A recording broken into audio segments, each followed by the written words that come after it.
Hello to viewers around the world, and welcome to the Juneteenth Tulsa Block Party. I hope you are excited to be tuning in with us. I know that we are both very excited to be here in Tulsa's historical Greenwood District. I'm Ariel Davis. And I'm Damian Shade, and we're your co-host for the Tulsa Juneteenth Block Party. For those who don't know it, Juneteenth is also known as Emancipation Day or Black Independence Day. 155 years ago today, Union armies landed on the shores of Galveston, Texas, to let Confederate sympathizers know that the Civil War had ended and all slaves must be free.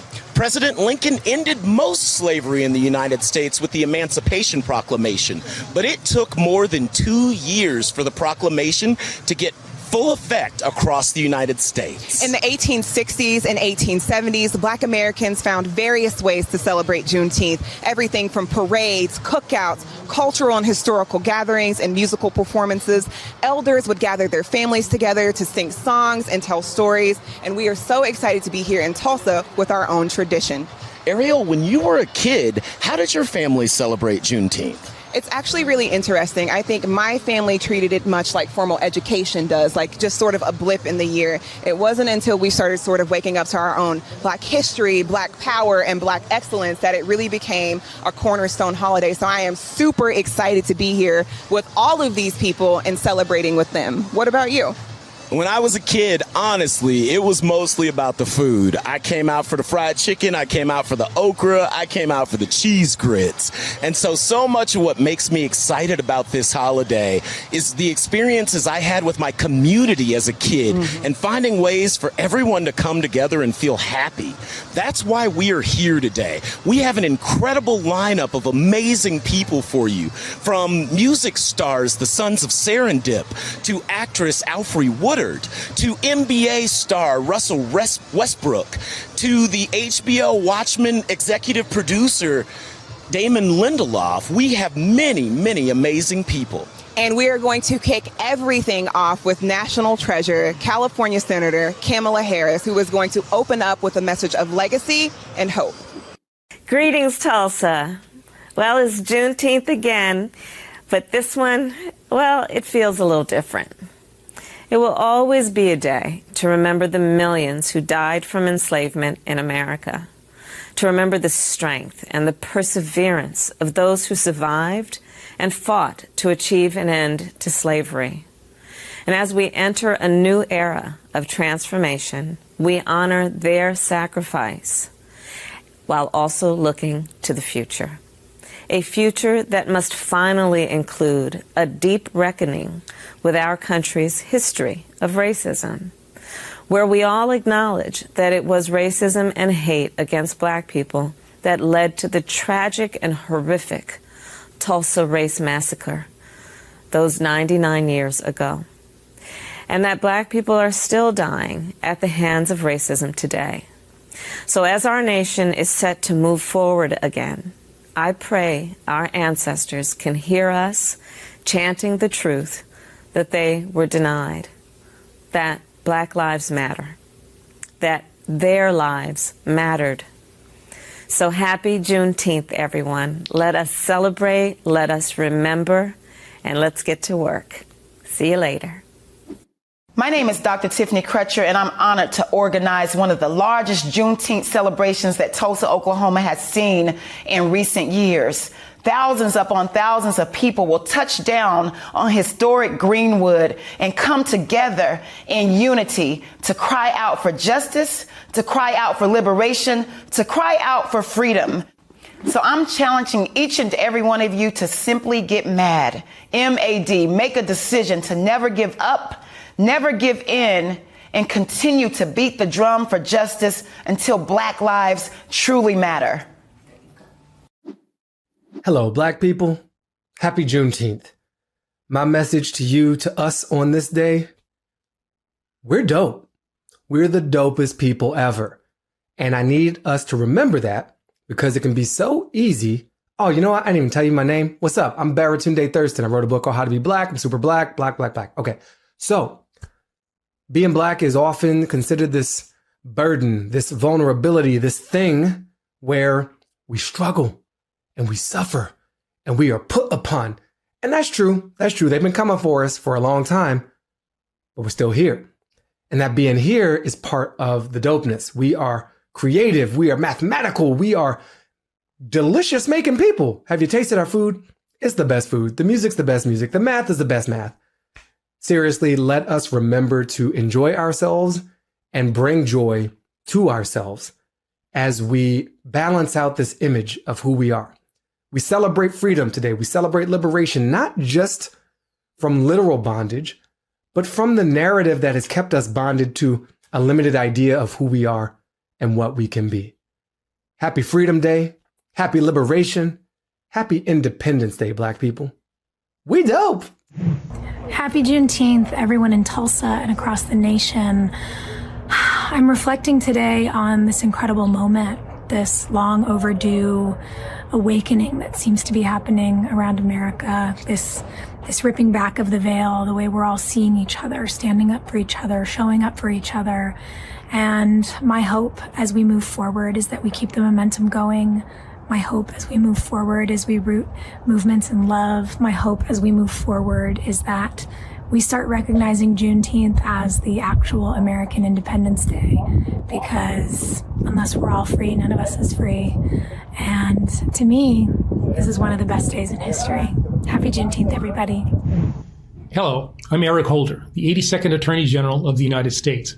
I'm honored to be a part of Tulsa's Juneteenth virtual block party. Tulsa is home to a proud heritage of Black history and also to some of the most painful moments in our history. This event is about remembering the complexity of our history, the tremendous pride, and the heartbreaking pain. And it's about carrying that history into the struggle for civil rights that we face today. Juneteenth is about history, but it's also about the tireless pursuit of freedom and equality and the celebration of our progress. The Black history of Tulsa, the American history of Tulsa, must never be ignored and will never be forgotten. It is our story that you are gathering to honor and to protect. I'm proud of all of you, not just because of the good work that you're doing right now, but because of how your work is honoring the legacy of those who came before us. We can never forget their sacrifices and must commit ourselves to ensuring a better future for those still to come. Thank you. Hi, I'm Damian Shade. And I'm Ariel Davis. We're here at Tulsa's Juneteenth block party. Coming up, we have music from four brothers out of Boston who are changing the idea of classical music, Sons of Serendip.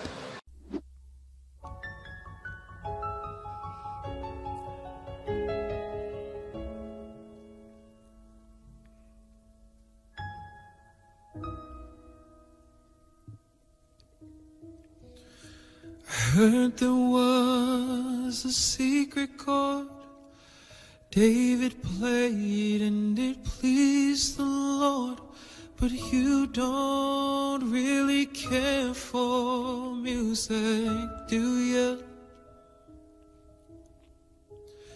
It goes like this: the fourth, the fifth, the minor fall and the major lift. The baffled king composing hallelujah, hallelujah, hallelujah, hallelujah,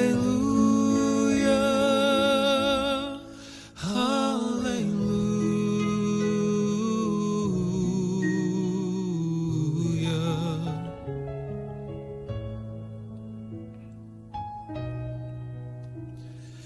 Baby, I've been here before. I know this room, I've walked this floor. I used to live alone before I knew ya. I've seen your flag on the marble arch. Love is not a victory march. It's a cold and it's a broken hallelujah, hallelujah, hallelujah, hallelujah, hallelujah.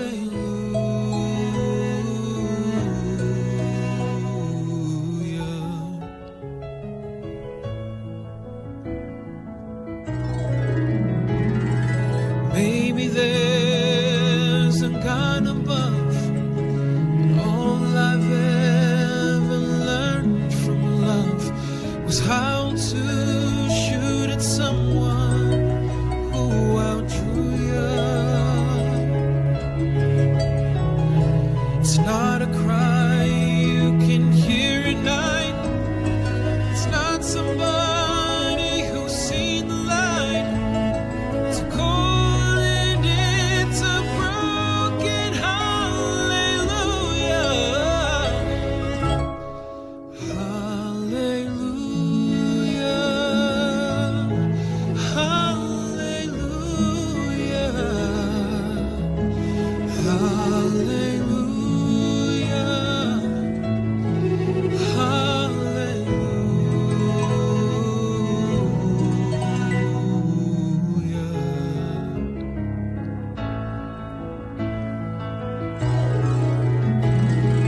Did my best, it wasn't much. I couldn't feel, so I tried to touch. I've told the truth, I didn't come to fool ya. And even though it all went wrong, I stand before the Lord of song, but nothing on my lips but hallelujah.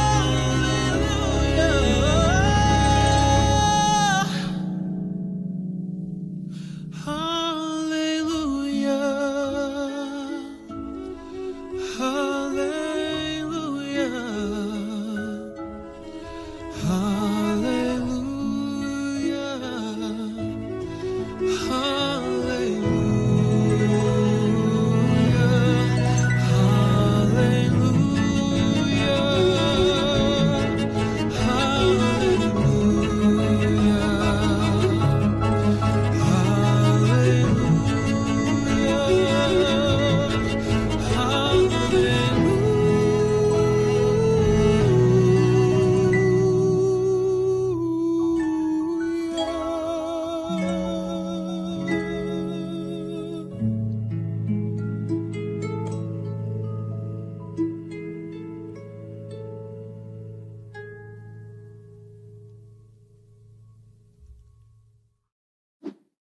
Hi, my name is Damian Shade.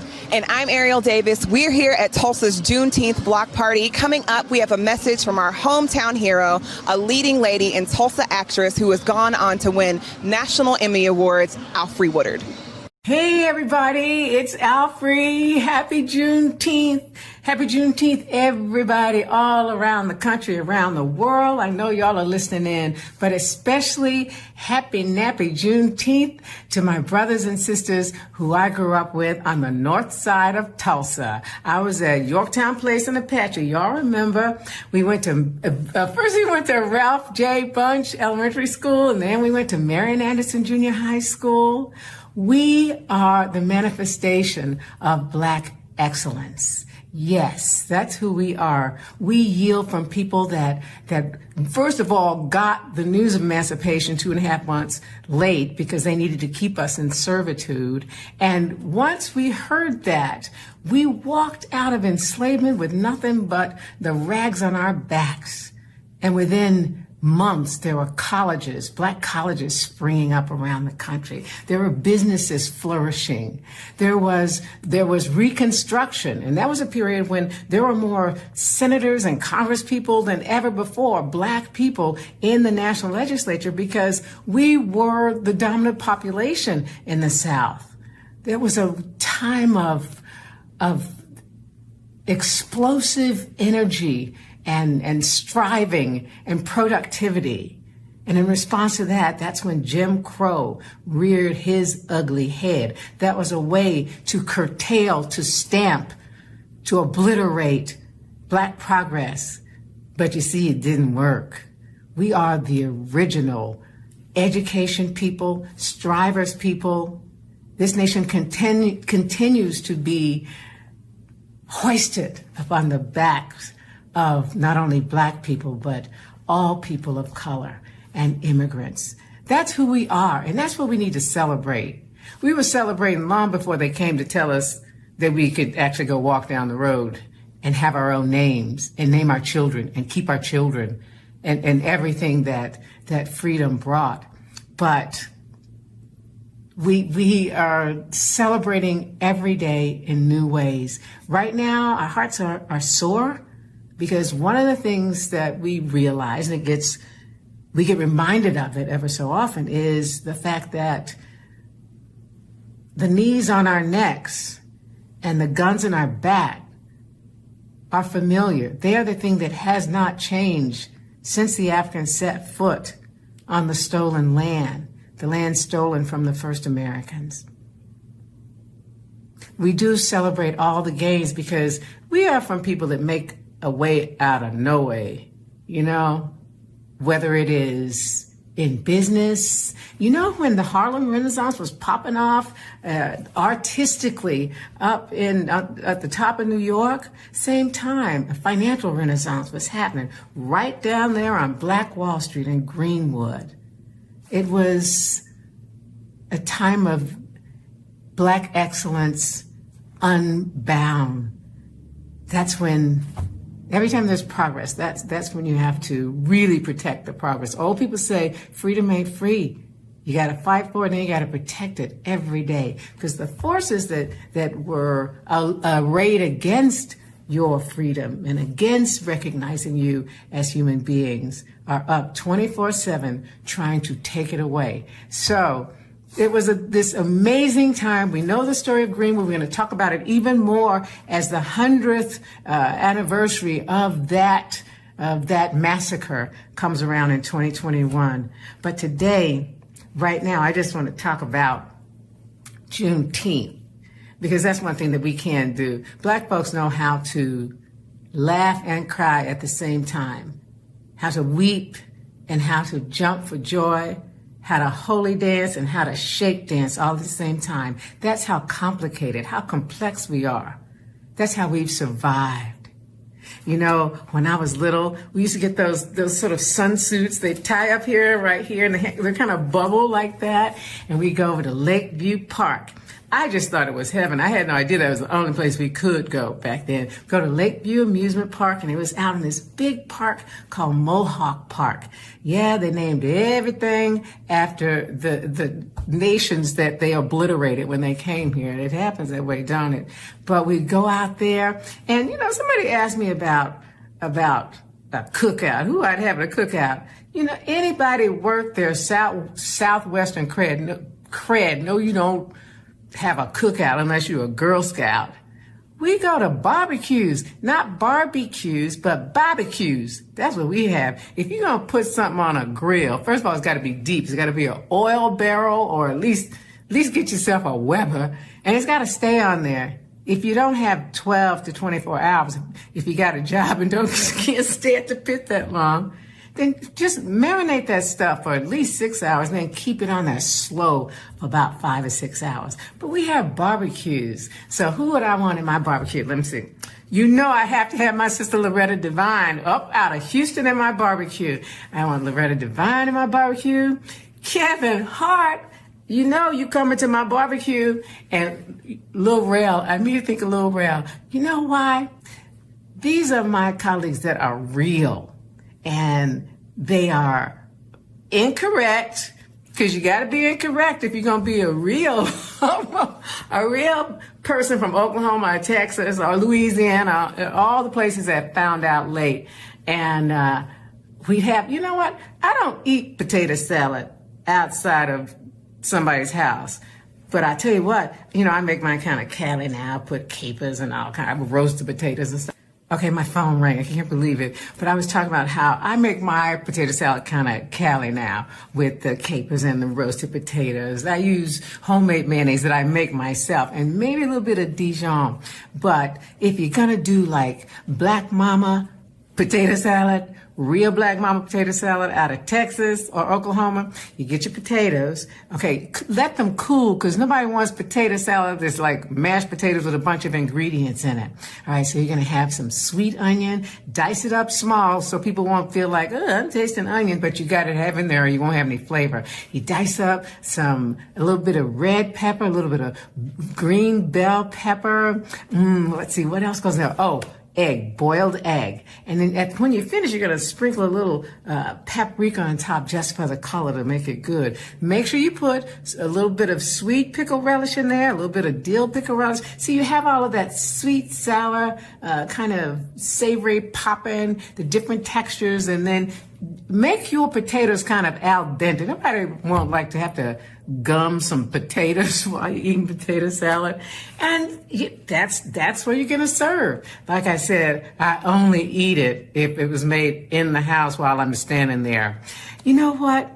Right now, I want to talk about where we're going. We all have been jostled awake. You know, with COVID, we fell into a limbo and we actually looked at ourselves. We faced loss, mortality, ours and other people's. We were reminded that we all are on this earth. So whatever you do on this earth affects everybody around the earth. So think about that when you're using single-use plastic and other things. Yes, we are near the worst environmental spots, Black people and people of color and low-income people. So we got all of that to talk about. What are we going to do about it? We're not only going to be the change, we're going to come together. We're going to form coalitions. We're going to unite. We need allies. You can't just be mad, happy, or feel guilty, or feel sorry, or whatever you want to do. Complacency is not an option now. No one surrenders. We have a chance to move forward. It has been blown open by these circumstances. Nobody can deny the experience that our brothers and sisters have had at the hands of state-sponsored authorities throughout the entire time since the Africans set foot on this continent. But thank God for cell phone coverage, or we would never know that, or the videos. So now you know. Now you know what you're going to do about it. You're going to stand with people who are driving that change. We're going to use strategies. We're not just going to be emotional. We're going to move forward, taking the reins. Stand with people. We can do this. We have to do it. You know, as my mentor and dear friend, Sister Maya Angelou would say, we can never be well if we don't heal what is the problem. I'm quoting her wrong now. But we've had Band-Aids across a vicious wound because we didn't want to face it. Everybody says, oh, it bums me out, or I wasn't here, all of that. That's beside the point. Now is the time that we make a move to finally be whole, to finally be free. Because if anybody's liberties are curtailed, if anybody is in danger, then we all are. So let's make a jump, a leap towards, striving towards that more perfect union. You know we're not going to get there, but at least we got to try to be what we say we're going to be. And right now, I can't think of a better time. There's a gap. Let's run through it. If we lock arms, we can all fit through it together, and it cannot close on us. So, all of that to say, when you are with people, you don't have to go marching around. You know, some people are just not like that. But when you're with your friends, with your family, in a car, in a carpool, at work, you know what people say. Correct people.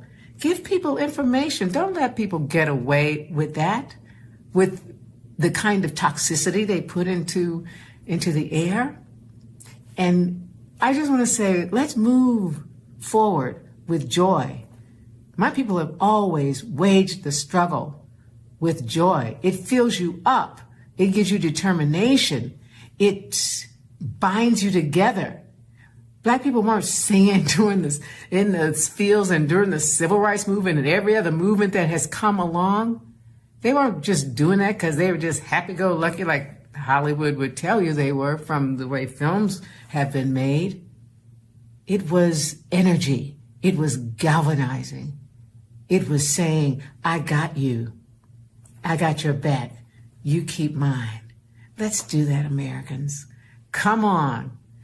Black American history is American history, just as brown, red, yellow, immigrant history It is American history. So claim it. Don't think you can ever sit it out, because sitting out is taking a side. You want to be on the right side of history. Otherwise, why are you living? Let's take a stand together. But right now, Juneteenth, let this inspire your children. Let my people's walk prove to your little ones all the way up what is possible. What is possible? What a great gift my forebears have given us all. Juneteenth, let's go for it. Now, you can party. Go party. Go party.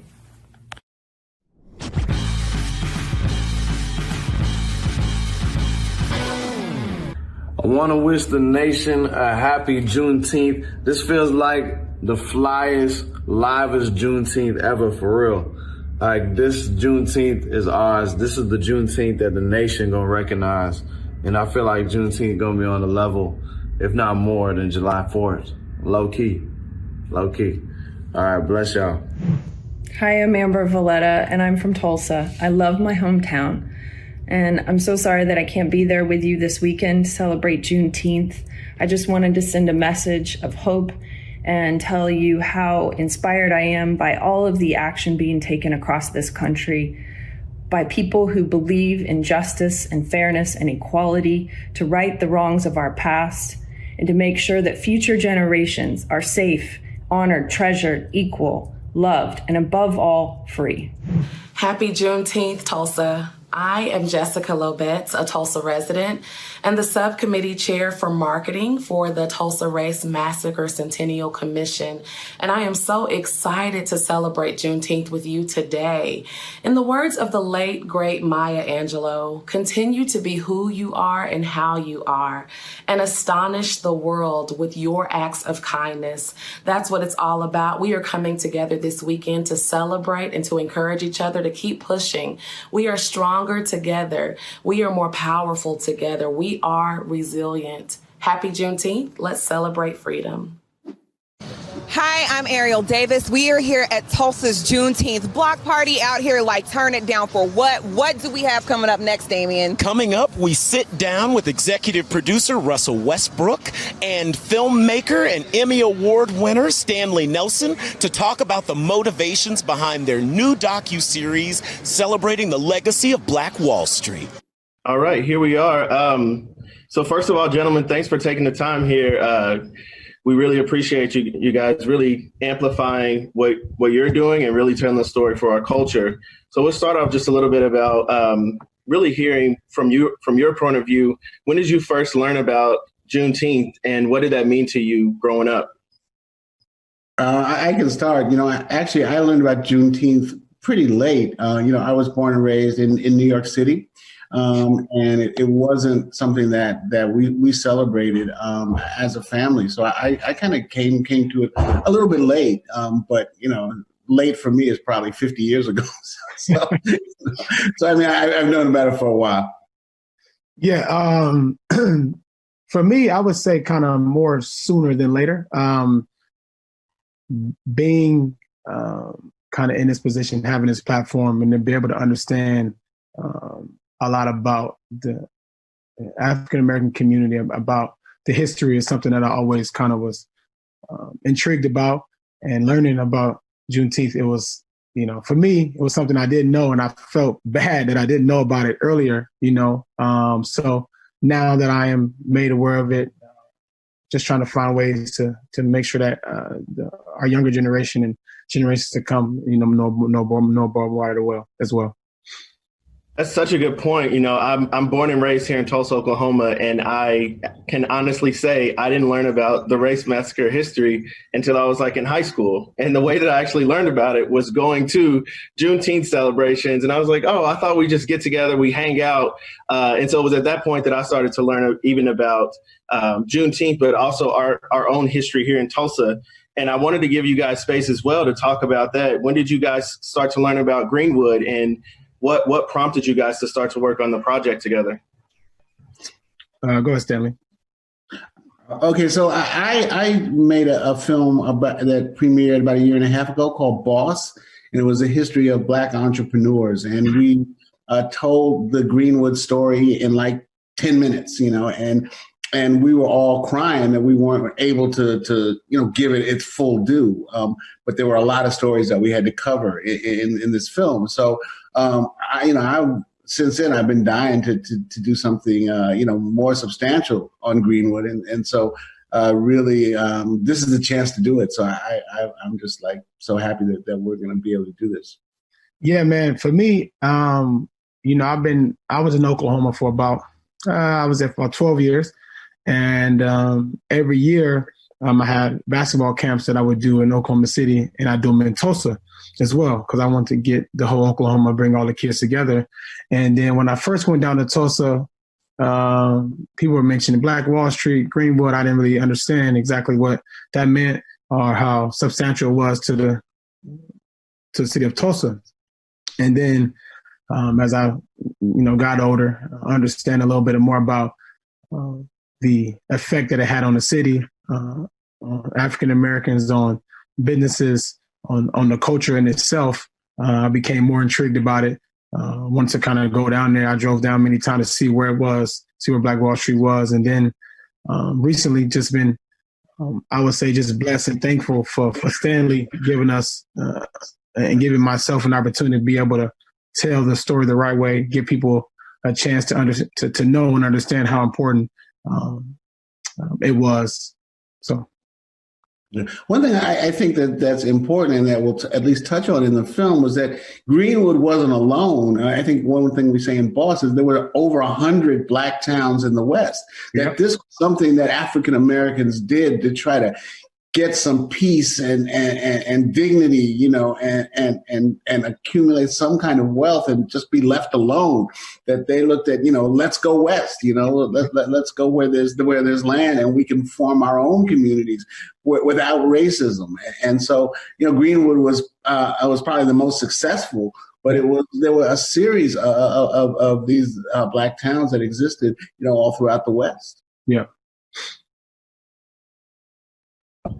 I think that's so important that we continue to highlight that. One of the things that you bring together there, Stanley, is this history is not a standalone moment. This is not, a one-time thing that's happening here. These movements have been built, time and time again over the course of history. And I just think, going back to what we were saying, learning about this right now and how all this is connected is so important.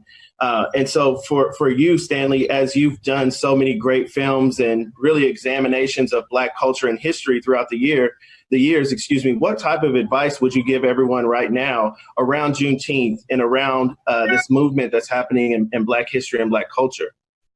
A great question. I mean, I think what's important is that people who are out there marching, there's so many young people. I have 3 kids, and this is like the first time really that they've, been involved in politics. We were up in Cape Cod when George Floyd died and was murdered, and we had just gotten here, and I have 21-year-old twins, and they said, we got to go back to New York. We got to go back to New York. We got to go back to New York, and we got to be part of the protest. So I think it's important that so many young people are becoming involved, but just know that it's not a quick struggle. The struggle takes time. And it's really important to understand that, in the civil rights movement of the 60s, right, when you see those dogs being sicked on people and the violence, they didn't know that they were going to win, right? They didn't know that they were it was gonna, change the world, and that the civil rights law would pass and the Voting Rights Act would pass. They didn't know that, but they were out there fighting, and so it's a long, hard battle. Power is never given up without struggle. And so, I think young people just have to know that they will change the world. One of my friends sent me, I told him my kids were out there, and he sent me a text, tell your kids thank you. And that's what I want to say to all the young people that's out there right now. Thank you. It's your movement. It's on you, but just stay with it. Stay with it. Stay with it. Change needs to happen. And you are the ones who need to make change.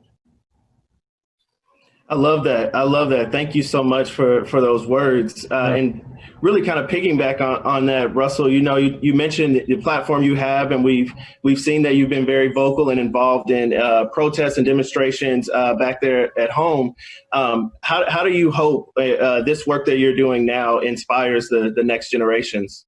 Man, I really hope, kind of to piggyback off what Stanley said, is that I feel like it's my duty, and Stanley's obviously a lot older than I am, but I feel like it's my duty, not just as an African American male, but being in this position, having this platform to now be able to show and let people know that it's okay to stand up for what you believe in. It's okay to be able to sacrifice. It's okay to be able to stand up and be strong and understand how important your word, your movement, the youth movement is, because I believe that with my platform, I'm able to kind of reach that demographic of people and kids around the world to let them know it's okay to be able to stand up. It's a struggle. Like Stanley said, it's going to be a struggle. It's not just going to a snap of a finger going to change tomorrow. And I think just taking step by step, each step of the way, whether it's protests and whether it's finding ways to be able to bring light to things happening in African-American history, whether it's doing things in the educational system, whether it's doing things in the community, whatever it is finding ways to be able to keep bringing light to every aspect of our world, and find ways to be able to help the youth out any way we can. Right. I mean, I think it's their time. If you're 20 years old, look, you may have 50, 60, 70 years, 80 years more to live in this world. So you've got to make the world the way you want it to be, or try to make it the way you want it to be. And I think what's so beautiful about movements is it doesn't matter what you do, right? You could be unemployed. You could be a college student. You could be, you could be anything. Yeah. You could get out there and with your body and protest and say, I want change, and my body is going to be here in support of that. And so that's really important. It's not a movement of rich people. It's not a movement of college students. It's not a movement of poor people. It's a movement of everybody. And that's what I think, is so fantastic, about what's going on. When you see it on TV, you're like, I know when it first started, we were like, oh my God, everybody's out there. It's crazy you said. I was having a conversation with my dad, and he was saying, because my dad and my wife and my brother, my family, we marched together in Compton about a week ago, and my dad, to be able to see it and to see me kind of marching and standing up for what I believe and standing up for justice, and to see not just myself, but the whole city, the whole world, to see unity. It's like, to me, that's like, it was like, gave me chills, because I never was a part of that. I'm always in my mind wanted to change every aspect of the world to make sure that, it was equal across all boards. But to be able to do that, to be able to walk, to be able to understand and see how powerful that can be was, to me, was amazing in itself. Yeah, I mean, I think that's one of the great things about movements, like you don't have to be a leader, I mean, I was around in the 60s a little bit, for especially in New York, the anti-war movement and some civil rights stuff. But I didn't have to be a leader, all I had to know was there was a march, and all I had to do was show up. And I think that's what's important. You don't have to be a leader. If you want to be, then you can be. But the main thing is to show up, because what we're seeing now, we all know about police violence. We're all close to it. We've all seen it in our families. We've all been affected by it. Personally, we can all sit around and tell our own stories about when the cops did this and that, but it's now's the time for it to stop. Yeah. And that stopping is just the beginning, because this is not, if our only problem were the police, we'd be okay. Yeah. Okay, that's our problem. But that's not our only problem. And this is just the beginning. Our problem is racism in this country. And we've got to stand up and now and say no. And no. Yeah. And Stanley, just to piggyback, I strongly believe that if we together and everybody's on the same page that we can make change. And like you said, if you're a part of a movement, regardless of unemployed, employed or not, you can make change. And the time is now more than ever. And unfortunately, we've been able to see things happen to different people across the world, whether they're getting murdered or being unjust or not getting the fair treatment. But I believe that us as a community, we got to find ways to be able to now make that change by doing whatever it is that needs to be done. Mm-hmm. I think it's also, as we share these moments, right, of what's happening, everyone's paying attention now. I love the call out there, Stanley, in terms of, racism and stamping it for what it is. As we start to look at these, what thoughts do you guys have on how we continue the ball rolling? As you said, we have so many folks, specifically from the youth movement. I'm so inspired by them, to be completely honest. Everything that's happening here on the ground in Tulsa is truly inspiring, from the middle school all the way through the college students who are involved, as well as more and more of our Tulsans are getting involved. But I'm just curious, from your standpoint, how do we keep the ball rolling? I think one of the things that's going to be really important is that different laws are passed and different, systemic changes and different laws are passed. And my own opinion is that it's not going to be easy, right? Because of the way this government is set up, it's not going to be easy to pass laws. So I think that when we have, a police reform bill that goes before Congress and it doesn't get passed, right, then we have to look at that killing of that bill as if they killed another Black person. Absolutely. And get back out on the street, and we can't they didn't pass the law. We gotta get back out on the street and hold people accountable. Yeah. And obviously, look, we've got to vote. And that's important. We're not in the next presidential election, there's not going to be a Barack Obama. Right. It's not set up that way. Yeah. But that doesn't mean it doesn't affect us. Yeah. Right. We've got to get out there and vote. Yeah. Right. It's so funny because so many times young African Americans are just like, oh, I don't vote. But we're the ones who are most affected. Absolutely.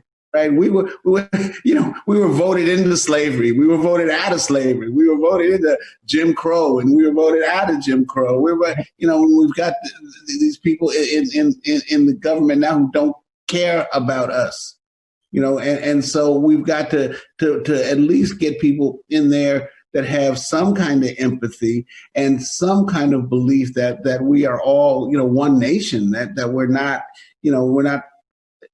trying to pit people against each other, which is what's happening now. So I think that, to me, that's really important. And for people who are politicized, and in this, one thing that they can do is, as the election comes up, is work to get the vote turned out.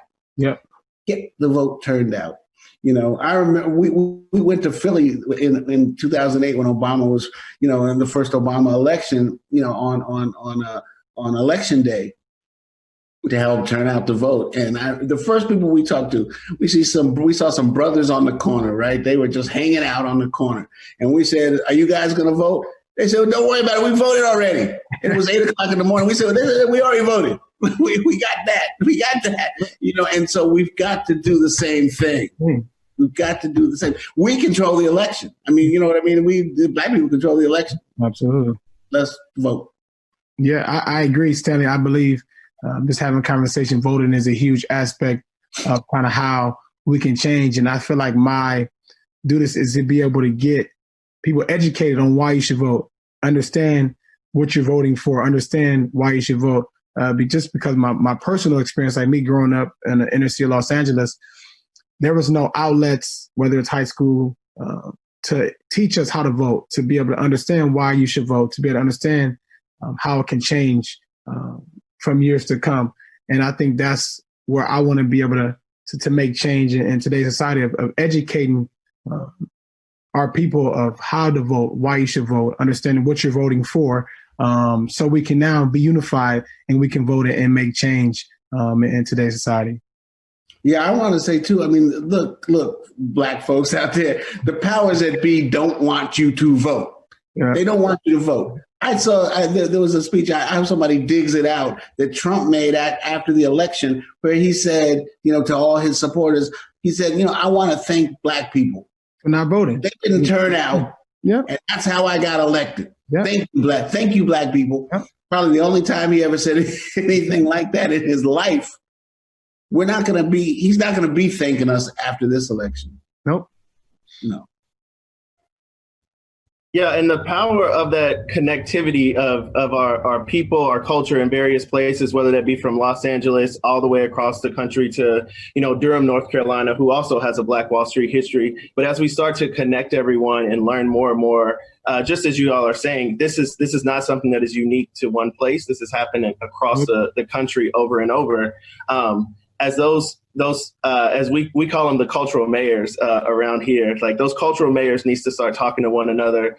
How can we facilitate that conversation? And amongst the platforms that you both have and the stories that you have been able to tell, what are some of those pieces that you encourage, those cultural mayors, like what are those things you encourage them to start talking about right now? Russell, you want to take this? Yeah, I believe obviously, voting is a huge part of it. Kind of how Stanley mentioned, finding ways to be able to fix our police system. I believe that it's a huge problem and a huge problem in our system today because me growing up and me understanding when you see a police officer, the face I get when you get pulled over. Right. We all got it.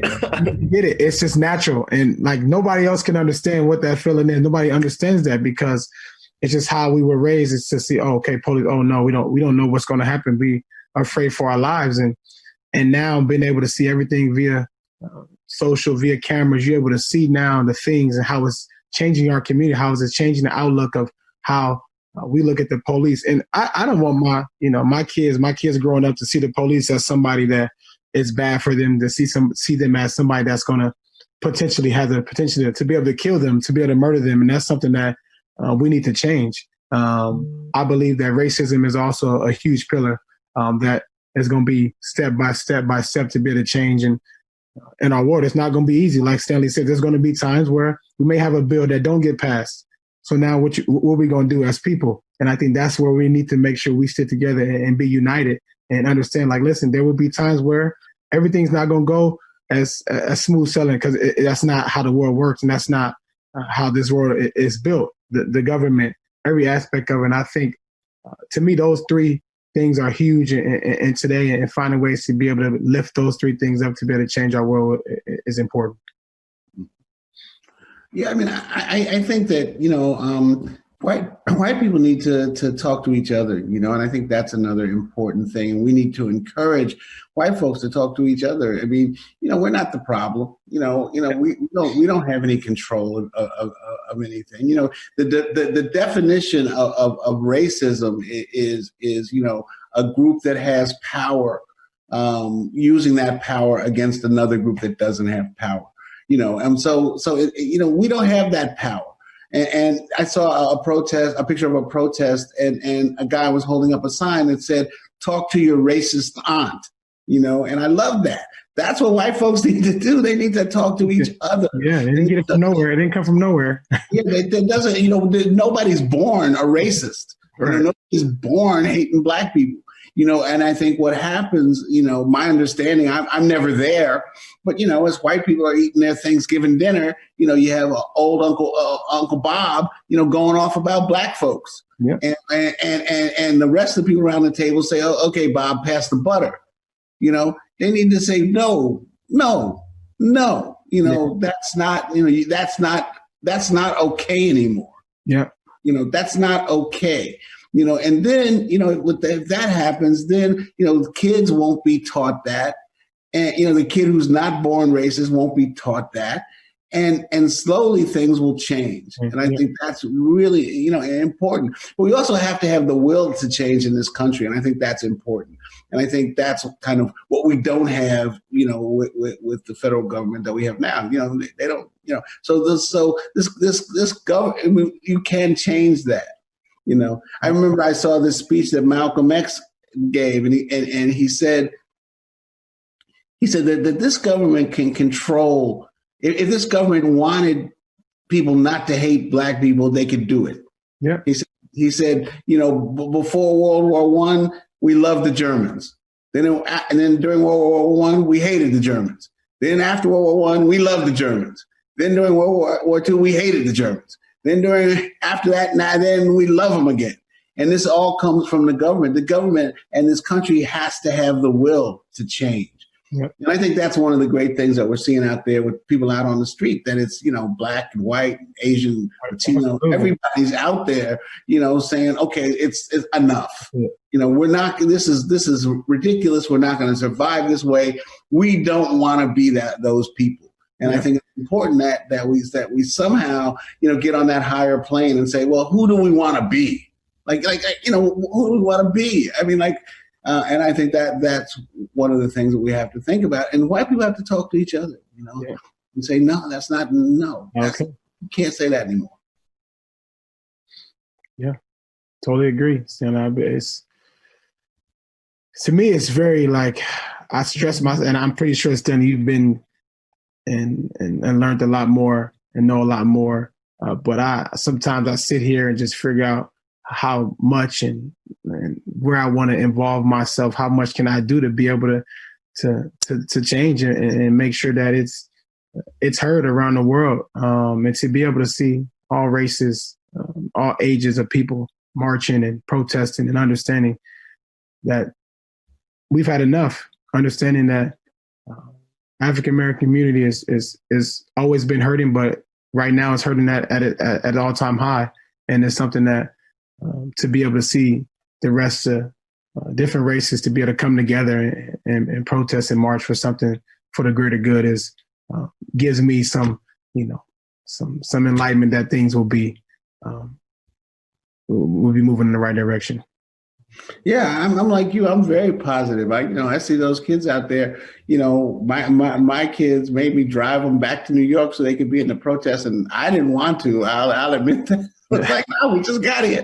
But I'm so proud of them, and I'm so proud that they feel that this is something they had to do. So, young people out there, go ahead. It's your struggle now. Go ahead. But I'm really proud of y'all. Brandon, Stanley's talking to us young people. Just so that's both of us, huh? She's talking to us. I'll take that. I appreciate it, and I take the charge and appreciate the wisdom. I was just sitting here thinking about how we're talking about, you can get involved at any level. There's so many different things people can do.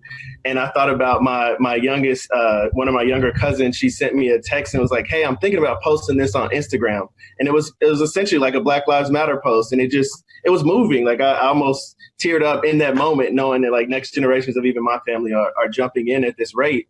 And so I wanted to pivot here a little bit to think more about the future. And as we have these conversations, this is a great project that you all are working on here that's not only telling a great story. I'm biased because I'm from Tulsa, but it's also I'm a little biased. I grew up in Oklahoma, so I'm more your side, Brandon. But as we were saying, this is part of the national story. This is our nation's history. Are there any other projects or things that you guys have in mind or that you're thinking about? Russell?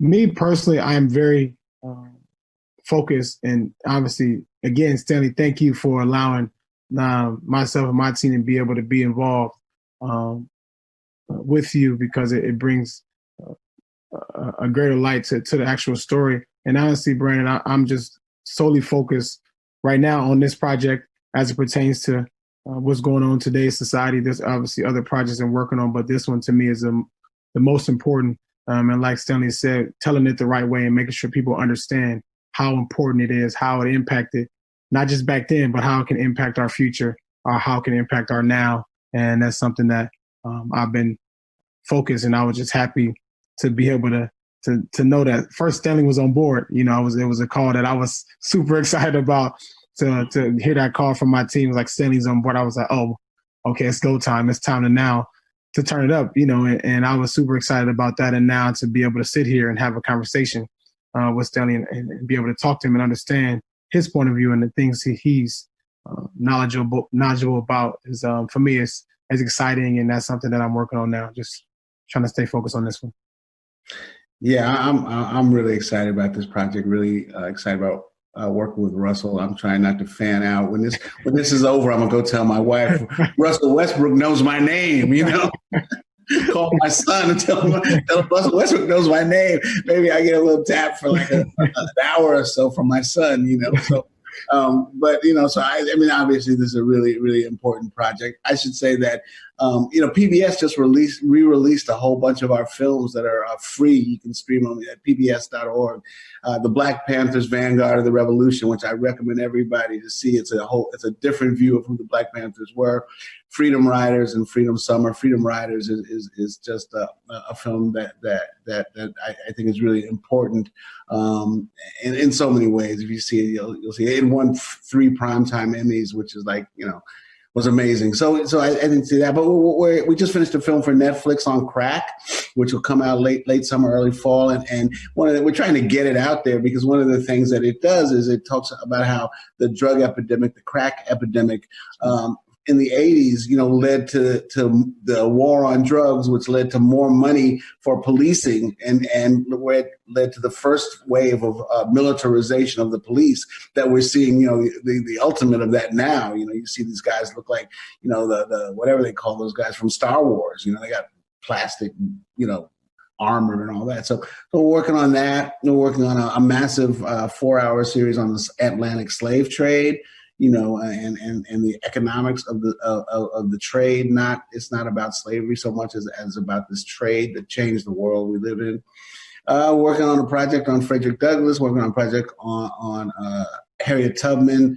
Working on a project on Attica that we're starting to shoot. Those are all, you know, I mean, those are all funded projects that we're working on now. You know, it's kind of a crazy day, you know, and right this moment, you know, there's really a lot of interest in Black content because, you know, TV and movies have played such a role in stereotyping African Americans and also marginalizing African American, you know, stories. So we're trying to ride that interest. But the other thing I should say is we have what we call the Documentary Lab, and we work with first-time filmmakers, and that's 10 years old. And we work with just filmmakers of color all over the country. And we have like 80 graduates and who've graduated with 80 films that are, you know, have won every award in the industry. We won a couple of awards at Sundance last year for a film about lynching. And so, you know, we're just trying to, you know, they let me put my foot in the door, so I'm just trying to kick it open. Knock it down, Stanley. Knock it down. Yeah, and just let some other people through. Knock it down. Yeah, you can.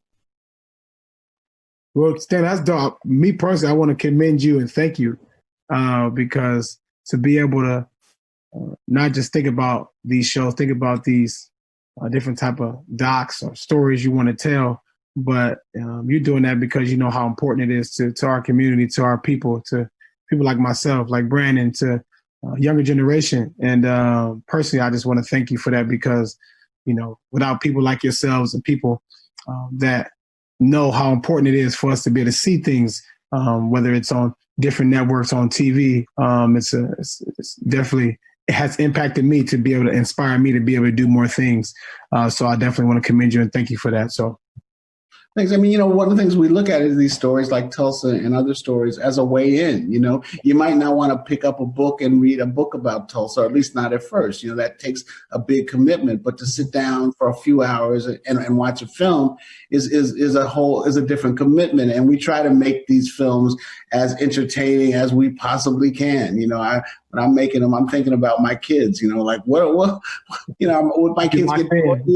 You know, what are they going to watch? You know, who've got like, you know, a social media attention span, so we try to make them as entertaining as we possibly can. And what we look at it is, these are just great stories, that nobody knows, that haven't been told. Like Tulsa's a great story. I mean, it's a great story of Black people who go west, and form their own community, and there's film footage of them and the pride that they have, and Black people riding horses and herding cattle and stuff. It's like incredible, and they form this community, and it's hugely successful. And then, in one night of violence and wilding, the white community turns on them and burns the whole thing down.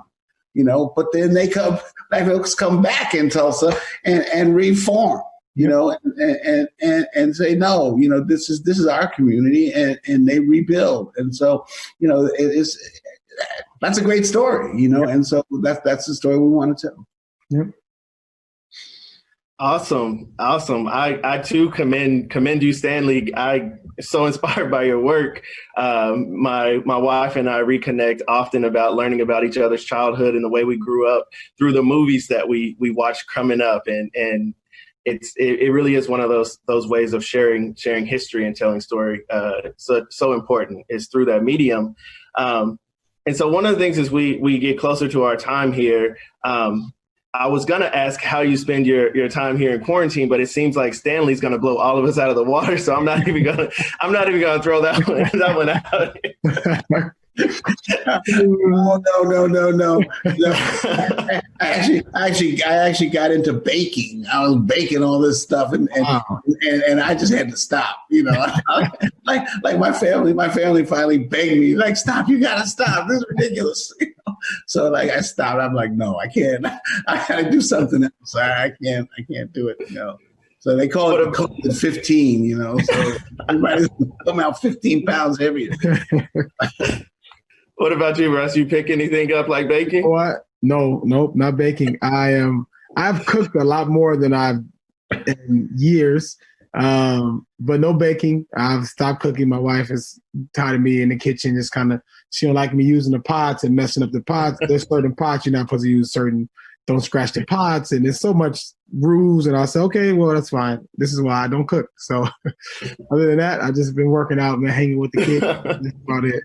Well, thank you so much, gentlemen. I appreciate you guys making the time here and really sharing your words of wisdom, as well as championing all things culture, all things progressive to community. It means so much, not only to me, but everyone else across the nation. I'm taking a photo of the screen so I can send to my son. I can say, you know who that is?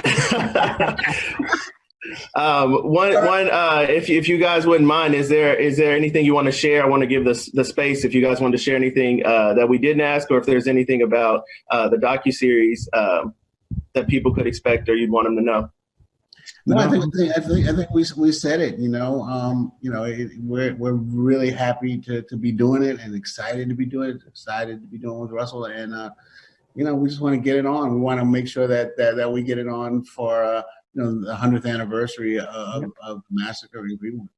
Yeah, I agree. Same with myself. Just I'm just thankful for the opportunity in itself, and to piggyback off what Stanley said, I'm just ready to get it on and getting the information and making people aware, to be able to give them a film or something that they can look at and be proud of.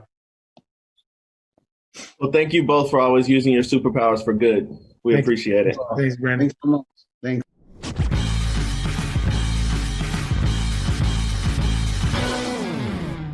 What's up, y'all? We are here with Vanita Cooper at the Tulsa Juneteenth Block Party, who is the owner of Silhouette Sneakers and Art. Vanita, can you please tell everyone what it means to you to be a business owner on Tulsa's historical Black Wall Street during Juneteenth 2020?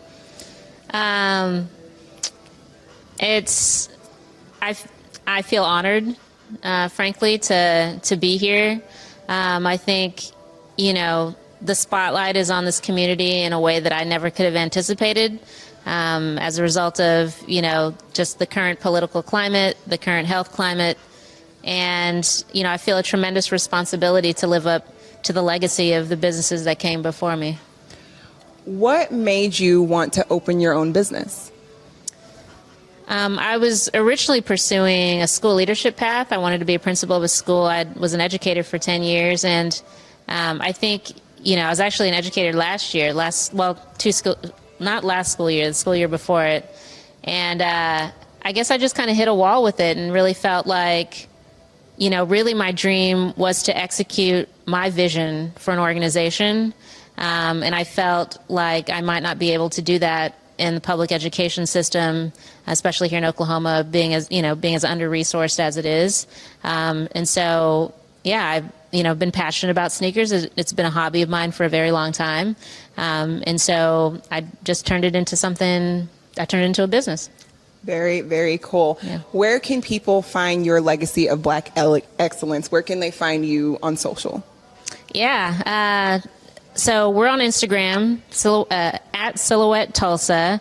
We're also on Facebook, Silhouette Tulsa, Silhouette Sneakers and Art. We post a lot on Instagram. So a lot of people ask me, where can we find, your kicks? Is it on your website or whatever? We post on Instagram first. And so, don't sleep. If you're looking for a certain pair of kicks, if you're looking for some apparel, our stuff tends to sell out really fast. So definitely follow us on Instagram, Silhouette Tulsa. I hope that you guys check out her dope sneaker collection. Thank you so much. I'm Ariel Davis. Hi, I'm Karine Jean-Pierre, Senior Advisor for the Joe Biden 2020 campaign. Every year, Juneteenth is a moment for us to remember the day in 1865 when slaves were finally given their freedom. For Black Americans, it's Emancipation Day, as Americans of all races take to the streets to uproot systemic racism. The anniversary is all the more poignant. It takes on special meaning this year because as people protest, Juneteenth is a reminder of our hard-fought rights and freedoms as a nation. It's also a reminder of the original sin of slavery, how far we have come since then in the fight for equality and freedom, and how far we still have to go.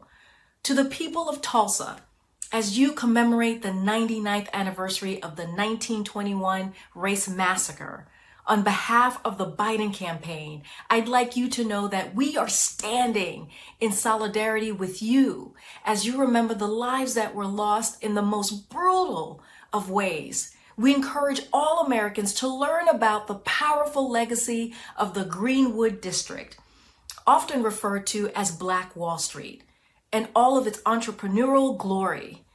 Its existence is a statement to the American dream as we all hold so dear, and to what Joe Biden and our campaign are working hard to make a reality for all Americans. What's good, fam? We are still out here at the Tulsa Juneteenth block party, living it up, turning it up. Damien, what do we have for the people? Coming up, we have an exclusive interview with the creator of the HBO hit Watchmen, Damon Lindelof. Hey, this is Damon Lindelof answering these questions. And the first question is, for a lot of people, Watchmen was the first time they were learning about the Tulsa Race Massacre or Black Wall Street. When did you first learn of the story or see the 1980s comic book series? The first time that I heard about what happened in Tulsa in 1921 was in Ta-Nehisi Coates' article in The Atlantic, The Case for Reparations.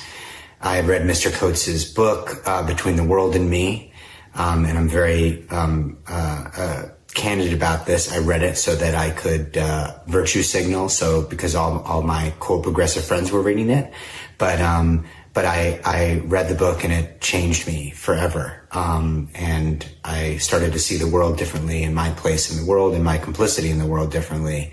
And so then I wanted to read everything that Mr. Coates read. And the first thing that I read was The Case for Reparations. And it's a staggering article in The Atlantic. And there was a paragraph in which he mentioned Black Wall Street and the Tulsa Race Massacre of 1921. And I'd never heard of it. And I couldn't believe that it had happened. I knew that it had happened, but I still couldn't believe it. And so I went on Amazon and I looked to see if there were any books written about it. And I ordered a book called The Burning by Tim Madigan, and I read it cover to cover over the course of a day. And that was the beginning of my education on what happened in Tulsa. Between the renewed conversation around race and police brutality, the fact that everybody is currently wearing masks, and the yellow street murals that resemble the Watchman font, Watchman feels eerily prophetic. What does it feel like to watch so many of these themes and details emerge in our current moment? It's been incredibly strange to see not just people wearing masks because of the pandemic, but also law enforcement, and started getting texts and seeing on Instagram all the synergies with Watchmen, and certainly when Black Lives Matter was first painted outside Lafayette Square in D.C. And the Watchman, it looked like the Watchman font. That was very surreal. But I think that Cord Jefferson, one of our incredible writers, sort of put it best when he said that Watchmen wasn't trying to predict the future; it was trying to illuminate the past. And one of the things that compelled me to make Watchmen about what it was about was that the original Watchmen, which was written in the mid-1980s, the pervasive anxiety in America was the threat of nuclear devastation, a conflict between the United States and Russia. In the year 2019, which is when we wrote Watchmen, it was undeniably this issue of race, systemic white supremacy, and policing in America. And we didn't predict anything. That's been happening for the last 400 years. And all you have to do is read the newspaper or turn on the television to see that that is the prevailing American problem. And we knew that Watchmen wasn't going to solve it, but we did set out to illuminate it. So very surreal, but not predictive. We were just talking about history, and history repeats itself.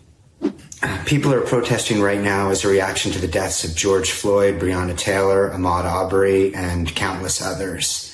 What parallels do you see between their stories of 2020 and that of the 1921 massacre? Well, I think the most important parallel I see between what's happening now and what happened in 1921 is there's still a targeting, disproportionate targeting. The statistics are there's no one who can contest the data. As to how people of color, particularly young black men, are treated in this country by the police. And so not too much has changed between now and 1921. I think the thing that has changed is that it's not as easy to hide it. And for us who worked on Watchmen, the greatest travesty, beyond the horrors of and theft and murder and stealing of treasure and life and livelihood of what happened in Greenwood is that it was erased from American history, that it was covered up, that it wasn't taught, that even if you were raised in Tulsa, Oklahoma itself, this was just a story that wasn't told. Fortunately, thanks to social media and an incredible level of grassroots organizing from people like Patrisse Cullors, Sean King, DeRay McKesson, Brittany Packnett, to name just a few of the ones that I've been listening to over the course of the last couple of years, these stories get magnified and amplified. And so now there still is no fundamental accountability. And that's what really needs to change. In Tulsa in 1921, as everyone knows, not a single person was brought to justice, was even tried, let alone convicted of what was done. Here we are almost a century later, and it is almost impossible to hold a police officer accountable for a murder that we all saw with our own eyes, specifically in the case of George Floyd. So hopefully that will change. But there's reason for cynicism as much as there is reason for hope. So we have to keep doing the work. Watchmen talks a lot about legacy and the relationship between ourselves and our history, who we are, where we came from. Can you speak on the importance of history in America's relationship dealing with it? Watchmen, I think sort of the fundamental idea of it is that America is an open wound that can never heal unless we look at it and treat it, and that wound affects and causes the most pain for people of color, dating back to 1619. When enslaved Africans were first brought to our shores, and America was built on slavery, and the Civil War was fought over slavery, and we're just starting to see those statues topple today. So it's important to learn history, but it's also important to keep in mind who wrote history. And history is not empirical fact. You need to dig deeper, and you always need to ask who wrote this story, or whose point of view is this story from. And there are so many important stories that were erased. The Tulsa Massacre of 21, just one of them. So many others, disproportionately, again, affecting communities of color throughout the Grand American Experiment, going way back to the massacre of indigenous peoples when white Europeans first arrived on these shores. So question history, very important. Watchmen is an alternative history, but it trades in actual United States history. And I think that when people saw what happened in Tulsa, they knew that it was real. They intuited that it was real, even if it hadn't been taught to them. So we have to atone for our sins and hopefully ask for some level of forgiveness. And then beyond that, hopefully make reparations. And then maybe we can begin to heal. The next question, you've addressed rumors of a second season of Watchmen and made it clear you don't have plans for it. If another writer does create the next piece of the anthology, what would you be most interested in seeing tackled? Well, I've been asked about doing a second season of Watchmen, and I've politely refused. The fact of it is every single idea that I personally had went into this season of Watchmen, didn't hold anything back. And I think that this is a legacy show. That the first version of Watchmen was written in the mid-'80s by Alan Moore and Dave Gibbons, and for 30 years it stood alone, but it had a beginning, middle, and end. And so I wanted our version to have a beginning, middle, and end, but I think that I am really excited about the potential for another creator to come along with their vision for how they see Watchmen. And I would say that any of the things that we created are fair game, but hopefully they are bringing something new to the table. I think that Watchmen was much bigger than anyone gave it credit for, and it could tackle a number of issues that the original didn't deal with. So again, I don't have any ideas personally, but I would like to see it get a little more weird. I like weird sci-fi stuff. So I guess if anything, that would be my wish, but I'd be cool with it not being too weird either. So if you're out there and you have any good Watchmen ideas, go for it. Couldn't support you more. Next question. It feels incredibly important to see Black people in heroic roles where the race is neither ignored nor the focal point. Even if you're just a viewer in a second season, how would you want these elements to play out further? Well, what would I like to see in a second season in terms of how race is presented or how Blackness is presented? I think that with a few very rare exceptions, superhero storytelling in the entire 20th century has been carried out by people who look like me, white men. And I think that more importantly, it's not whether or not I could tell a story about non-white men, but I'd love to see stories told by women, the LGBTQA plus community, any person of color, indigenous peoples, the stories that they have to tell in my position as showrunners. That would be potentially exciting. So I think that I would be much more excited to see a season of Watchmen made by someone who didn't look like me, think like me, come from my background, than someone who looked like me, because people who look like me and come from my background have been telling superhero stories for 100 years now, and I'd love to see some fresh voices. Who are your models of Black excellence in the arts? So many incredible Black artists that have influenced me. Actors, Poitier, Denzel, Viola Davis, just to name a few. Musicians, Stevie Wonder, Aretha, Otis Redding, Lizzo, writers Colson Whitehead, more contemporary James Baldwin, Game Changer, Langston Hughes, Lorraine Hansberry, directors, contemporary directors, Barry Jenkins, Ava DuVernay, Jordan Peele. I could go on.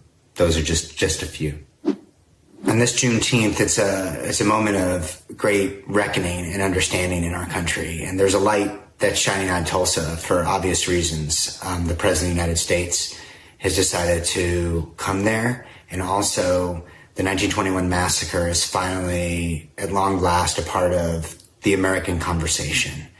And my hope is that, as Will Reeves says in Watchmen to his granddaughter, you can't heal under a mask. Wounds need air. And that Tulsa is now getting that air and that attention for healing. But it's going to take an exhumation, both literal and figurative, to finally put names to the victims of Tulsa so that they're not just victims, but we have a greater understanding of what happened there, but more importantly, who it happened to. And so my hope for Juneteenth is that we're able to say those names along with the names of those who have been lost to this great injustice in our country, and that the healing can begin. So God bless and stay safe.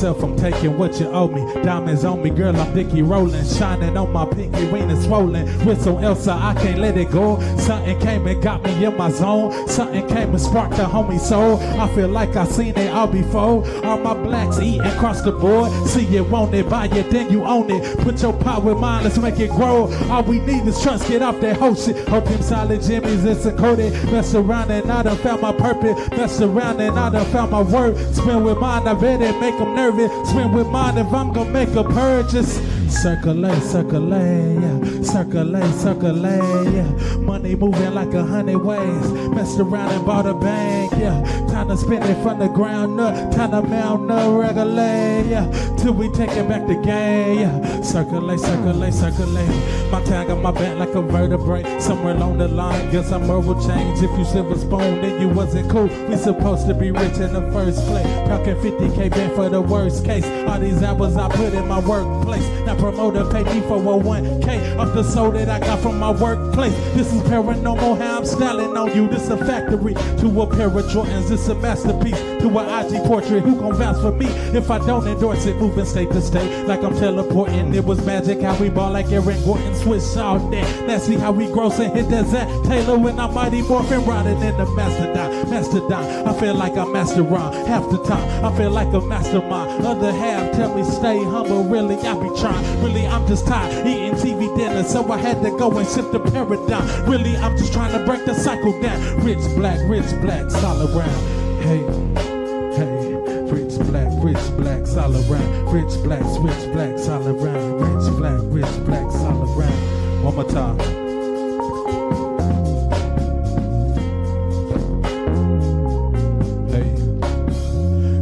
I'm taking what you owe me. Diamonds on me, bitch, I'm Dickie rolling. Shining on my pinky ring and swollen. Wrist on Elsa, I can't let it go. Something came and got me in my zone. Something came and sparked the homie soul. I feel like I seen it all before. All my blacks eating across the board. See you want it, buy it, then you own it. Put your power with mine, let's make it grow. All we need is trust, get off that whole shit. Whole team solid jimmies, it's encoded. Messed around and I done found my purpose. Messed around and I done found my word. Spin with mine, I bet it make them nervous. Spin with mine if I'm gonna make a purchase.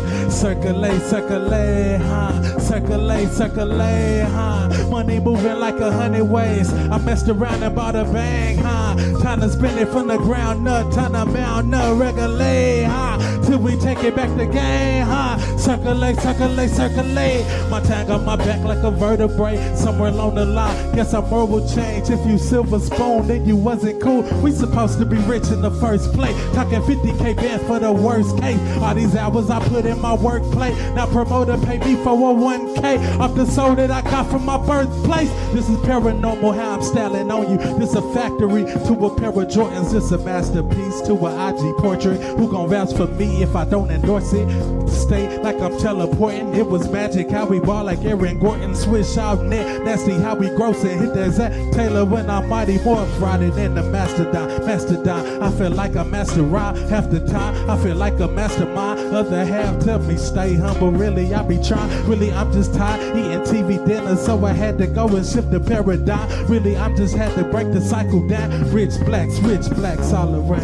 Hey, rich blacks all around. Rich blacks all around. Hey, rich blacks all around. Rich blacks all around. Rich blacks all around. Hey, thank y'all. I need Dayton's on that, no rims on this, no slushes, my nigga, we off smoothies and shit, off that Rossi wine. Nah, this ain't Chris, you got set up, bro. My little assist with the assist, it go down every day, right around the way, right up in Tulsa. You niggas can lay, but I just wanna dip in my spaceship, more cash to flip. Pray to God I don't slip. I can stoop to your level or take a higher ship. Can't be messing with niggas who got nothing to lose, plus something to prove. Plus they wasn't taught, your respect was bought, bro. We call it extortion. I'll be in Tulsa, right up in La Fortune. Worried about my portion, cause that's what's important. Niggas don't wanna see Cam eat. Pray to God my dreams in arm's reach, homie. All I wanna do is post up with my loved ones. Slide in this Tulsa sun, my investments. You better get you some. Life ain't nothing but this cash you keep. Leaning on the whip, then I dip if you wanna come. Then I'm on the run. I said life ain't nothing but this. I need 1,000 a day, that's $360 a year. Pay this government they taxes, then I disappear. Right on Toms Beach, see the Elko I stir. Crack a beer on the pier, I did this for my peers. When I think about Jake, I can't hold back tears. It's a reason I'm here, it's a reason we stayed in Tulsa. You can see the fruits that we grew in Tulsa. Niggas move away and still be concerned with Tulsa. I wind on the one way, dodging potholes, ducked off, climbing trees with my vatos. Boys got guns in their videos, won't pop though. Claim that they this, give us stitches in their cameos. WCM, that's all we got. DIY, pray it never stop. More cash moves, you playing with your clock. I ain't worried about you. Saying all I wanna do is post up with my loved ones, crack a brew, sliding in this Tulsa sun, watching my investments. You better get you some. Life ain't nothing but this cash. Leaning on the whip, then I dip if you wanna come. Make $1 million cash, then I flip, then I'm on the run. Niggas wanna post up on the beach, but it's only one. Life ain't nothing, it's cash and QT run. To this, G's up, why you boys just bounce to this? $30 copy, inspired by that all money and philosophy, inspired by the fact that 20 ain't a proper fee, charged for the art like I know what it costed me. Dig into your pockets deep, I twist pen like lock and key, I lift again like top to peak. They listen in like what you got for me. I get the grin like watch and see. High grade, high quality, high velocity, high speed chase, adrenaline levels as I proceed to ride the beat like the getaway is Scott free. And I'ma live a day to talk my shit and they watch me put my name down. Came down confidently till they handed me compensation like it's complimentary. But this ain't for everybody, baby. It was meant for me. Virtuous with the patience, knew it would happen eventually. 6 years that felt like a century, felt like a cell held tight like gripping heat. Like I was in a jam, I was finna squeeze. Like I got little man, I can't be finicky. Who reap the benefit if I'm sacrificing my energy? Who gon' replenish me if I'm tapped in the tank empty? Time to tell who riding with me till it ain't a mystery. If you can't prove that shit, then you can't convince me. This ain't off the dome, it was written like Quincy. Written like my fist was tight, a different type of wizardry. Fly Superman without the kryptonite to cripple me. Salute your man like a general or general Prince.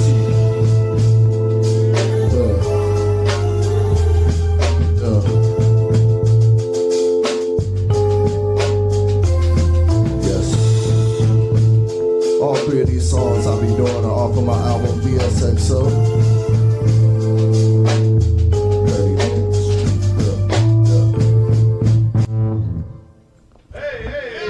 Hey, appreciate y'all. Hey everybody, thank you so much for joining us for this Tulsa Juneteenth block party. We are so excited to be here with local artist Alexander Taman, who is one of the founding members of the Black Moon Collective, which is a collective of black artists with multiple disciplinary art. And Alex is going to tell us a little bit about why this is important to him. Can you tell us a little bit about why Black Wall Street and why this Juneteenth are so special this year?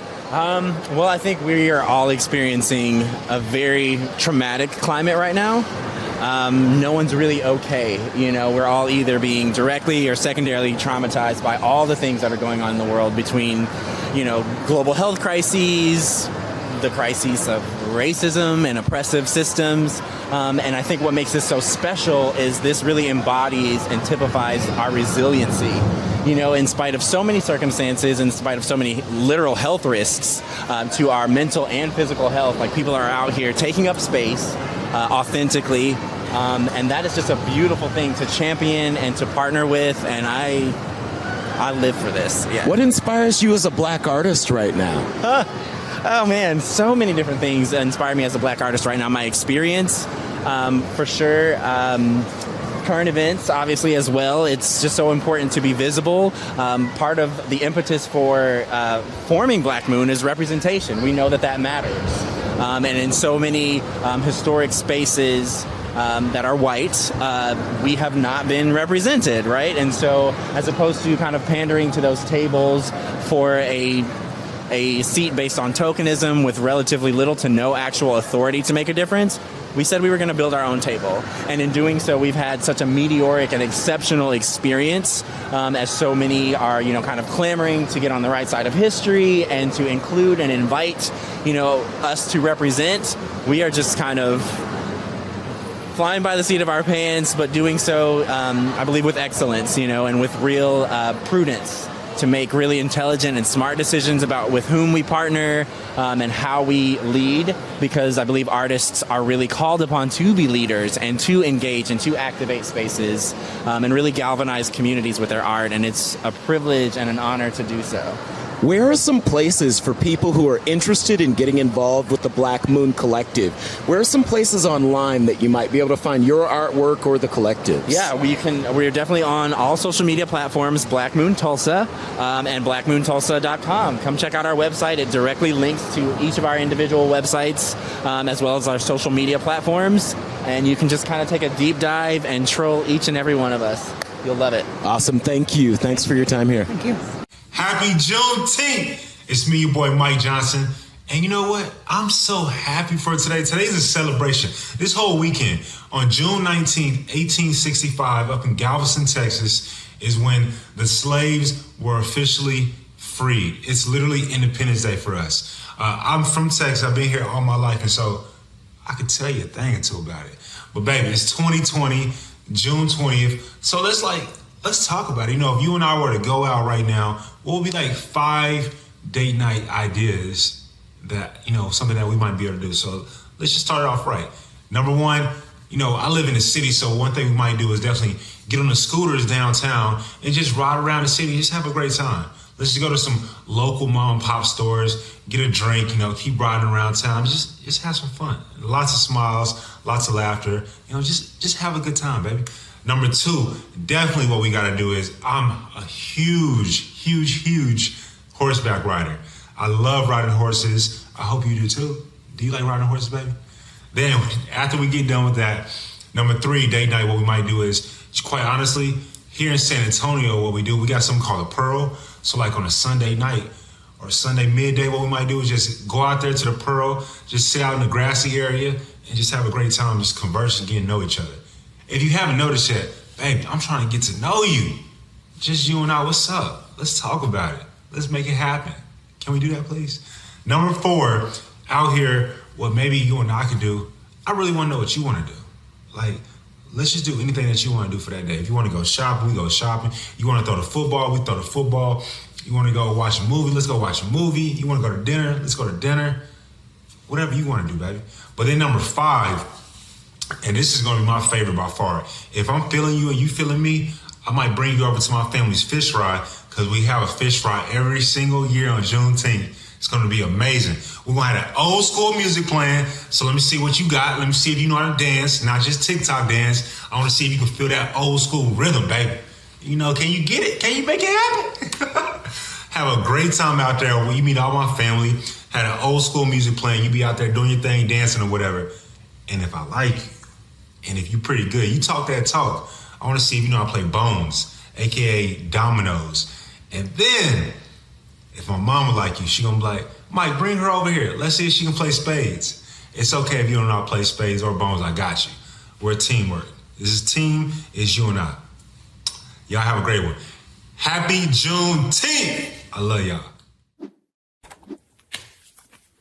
Hi, everyone. I'm Deval Patrick. I'm coming to you from Massachusetts, where I served as governor for 2 terms from 2007 to 2015. And I'm coming to you as an African-American citizen of this United States who is hurting, who is angry, but who is also hopeful. On this Juneteenth, I wish you a happy Juneteenth, and I am mindful of the story of Juneteenth, as I'm sure all of you are.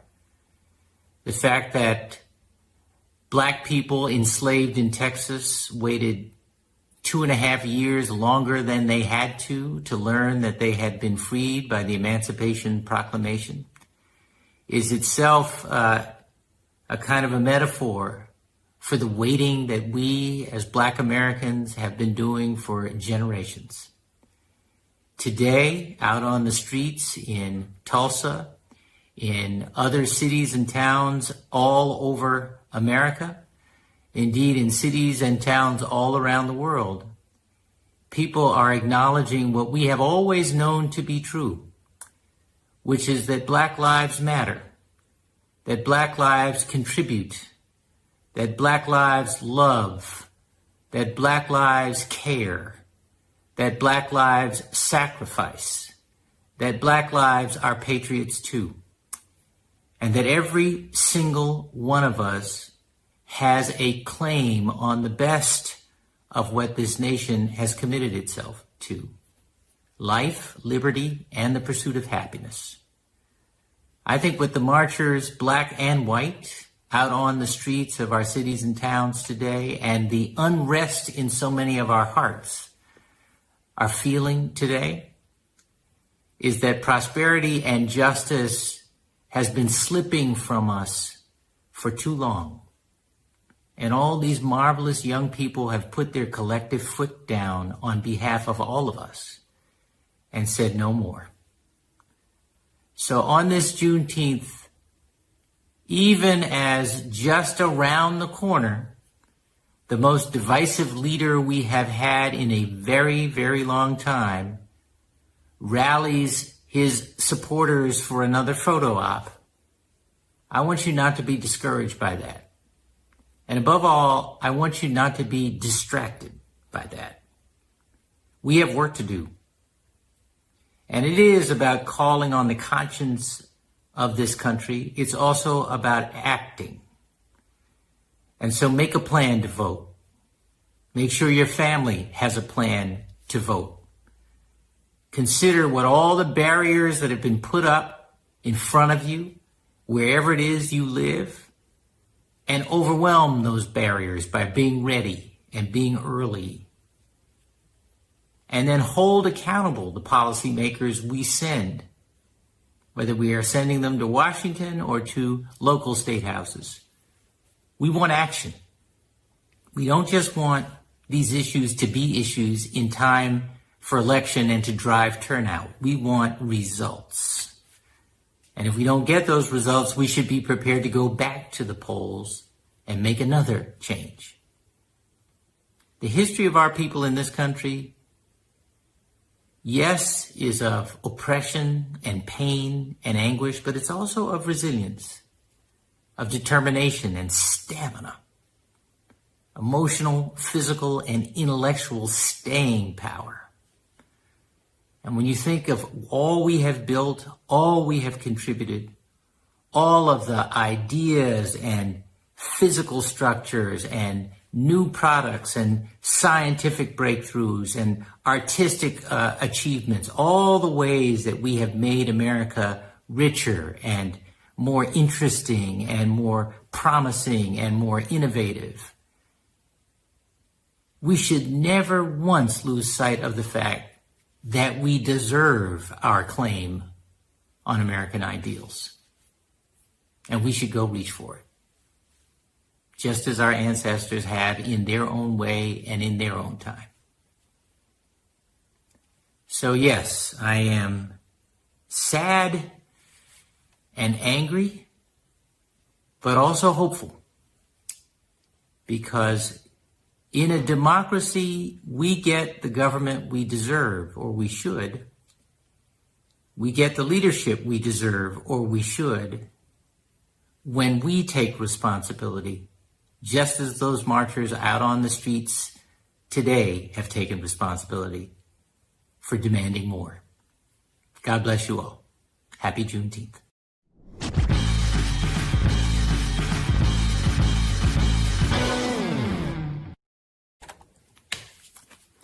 Hi, everyone. I'm Deval Patrick. I'm coming to you from Massachusetts, where I served as governor for 2 terms from Y'all, we are out here at Tulsa's Greenwood District. Damien, what do we have for the people? So coming up, we have the insane musical talent, Fire from the Gods, Daniela Cotton, and The War and Treaty. You talk about it like it ain't nothing. You wouldn't for a minute want a life walking in my shoes. Your color opens doors, mine's fighting a different war. Don't you believe we all deserve the same view? Oh no, We are one. We are one. We are one. We are one. We are one.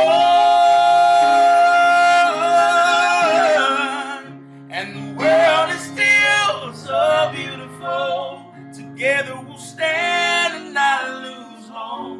'Cause we are one. We are one. We are one. I have conquered my demons, and with all of this energy and everything inside of me, I will fight till I can't fight no more. Levitate above the hate, I gravitate towards my fate. I have conquered my demons. Oh yeah, I have conquered my demons.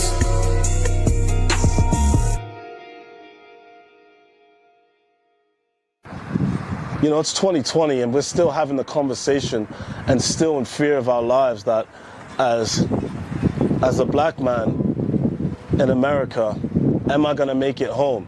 And what happened with George, you know, it creates a dynamic now. It creates a situation where you have people from all races, like in all walks of life in America, that don't want to trust law enforcement. And this is the outcome. This is what happens.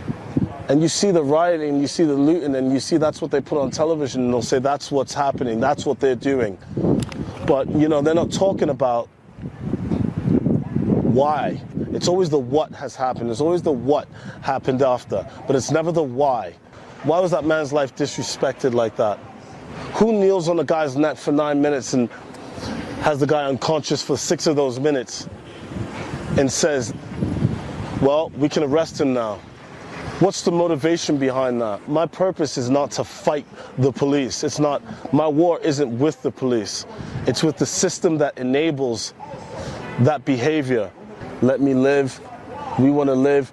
You know what I'm saying? That's not something, I don't want to have to teach my kid about that. My mom had to teach me about that. My dad had to talk to me about that, about the way I'm supposed to deal with police, the way I'm supposed to walk the street right. Every black mother has that conversation with their child. And I know in a lot of white homes, they don't know what that talk is. And people talk about the talk, you know? And it's funny when you grow up, you watch on television, the talk is supposed to be you're telling your child about, you know, the birds and the bees, and it's supposed to be, you know, innocent and humorous. But in our homes, we have this talk where it's about, this is what you do. Say yes, sir. My mom always used to say to me, when the police approach you, you take your hands out your pocket, make sure they can see where your hands are, and say yes, sir, no, sir. And that sometimes you never know, man. And as I'm older now and I think about it, it's like that probably feeds into this man's overinflated ego. That feeds into his need for dominance over me. And if that's not what he's about, if he's not about dominance over me, I don't know that, because all I know is that I might not make it home. And what happened to George was wrong. What happens to countless others are wrong. Everyone's just had an absolutely enough of it. And it's going to take a concerted, coordinated effort from everyone, white, black, Christian, Jew, Muslim, every walk of life within the continental boundaries of this United States, to come together and make an effort to say that we've had enough, and to speak out about it, and to stand up about it, and to not give up the fight when the news headlines get swept under the rug for something bigger to happen in the news. We have to continue to press the issue, because if one is not free, none of us are free. So do you have any advice for new dads, or a lesson that you feel like you're already learning or thinking about? Since it's Father's Day weekend too. Yes. So happy Father's Day, early Father's Day. Thank you. I a lesson for Father's Day. I want or a tip. No pressure. It can be just. I think first and foremost, to any father out there, any Black father, I want you to know that that you are appreciated. I want you to know that the world needs us. I want you to understand that that we're the backbone for the family. Like, we are the strength of the family. We are the protectors. We are the providers. And a lot of times those jobs, that job doesn't get the notoriety or the love that you think it would get, but understand it is just as necessary. You are very worth everything that you're doing. So keep working. But a tip that I would give any brand new father, especially if you are with your woman, understand the plight of your girl. Like, understand that as the woman, that the child is going to, she's going to be nursing. There's going to be a lot that she's going through as a mother, and that being the man in that position, you have to not only be a father to that child, but you have to be a man for your woman. You have to realize how to do both. You have to sometimes cater to her as you're catering to the baby. Sometimes the baby needs a bath, and then you can run mommy a bath as well. You have to make sure that you're managing everybody, because it can get very stressful. It can get extremely stressful. So you, to make it less stressful on you as the man, you have to understand that, your lady needs time. Your lady needs to be pampered like the woman she is at times. So keep that in mind. Oh, I love that. That is a tip. Make sure that you watch this part. I'm gonna make sure that Jake looks at this part over and over. No, but that's so true. I mean, even from as a new mom, I'm like, you're right. And I love what you said about how much fathers are important, because that's something I think a lot about when, yes, moms get accolades all the time. Moms are incredible, and I know that you know that, and you give your, I often think what about the dads? Because I think about how much I've been able to even feel like I'm doing okay during this pandemic, being a new mom. It's like, if I didn't have, my husband and the father, it would be pretty much impossible. So I totally agree. Like, fathers are so, I do credit. So I hope that, I know they are, but they are really emphasizing that. So absolutely. What about you? For new moms, what would your first tip be? My first tip, I think, would just sort of know how to roll with the punches. I said, because there was a, like you're trying to learn the baby, and then something new happens, or you feel like you've figured out the schedule, like, oh, when I feed my baby goes to sleep, and then it doesn't exist. Yeah. So I think learning how to like roll with that is something that can help, and just kind of look at it as like, it's fun every day. It's challenging, but every day it's a new baby, right? And to not be hard on yourself, as I think I see a lot of like images, super moms and stuff. I call Christina all the time with like, tell me about this. What do you know? Because it's like, this is a human. This is a person. Like, there's nothing that you can do perfect. There's nothing perfect about it. So I definitely would also encourage moms to not be hard on yourselves. Like, some days you'll get it, some days you won't. Yeah. But your baby will be fine. That's a very, very big point. I think people, period, need to start just being more gentle with themselves. We're all very, I know even myself, very, very hard on myself when it comes to honestly, when it comes to anything. I think that's because I demand excellence from myself all the time. So those moments that I don't reach that level, it's like I can get hard on myself, but I have to pull back and be like, all right, Mac, like, remember, bro, you're human, bro. You're human. So I appreciate that. That's real. Well, that's a reminder for myself too. Mm-hmm. All right, so I don't want to hold up your whole Juneteenth. I know we gotta enjoy it. I gotta go check on these burgers. So it's always good talking to you. I'll definitely hit you when I get back to Brooklyn. And thank you everybody for watching. Yes, thanks. 155 years since that first step in Galveston, and we're still on that long road to equity. We're still fighting for that full share of respect, opportunity, and freedom in the fullest sense. Juneteenth reminds us of America's capacity to change, but it will not change without us. We are resilient. We are strong, and we will never stop building, marching, speaking, voting, organizing, protesting, and fighting until the promise of our nation is fulfilled. Hey everybody, what's going on? It's Nehemiah from the Black Wall Street Times. Behind me is the historic Vernon AME Church. Here's one of my friends, Nate Morris, who's extremely busy. He's practicing social distancing. I have my mask too, but I didn't want the video to look extremely crazy. But yeah, so we are in original Black Wall Street. Juneteenth is important to me because I am free, and 400 years are up today, officially, because on this day, the last enslaved person that was living in Texas was released, and they walked away into their joyful happiness. So anyways, I'm gonna go ahead and say bye from the historic Vernon AME Church and Black Wall Street. I'm Damian Shade, and we're here on historic Black Wall Street with Steph Simon. Yo. Steph, what is it that's so unique about Black Wall Street and this Juneteenth in particular? Really, man, it's really just show what we can do when we pull our resources together.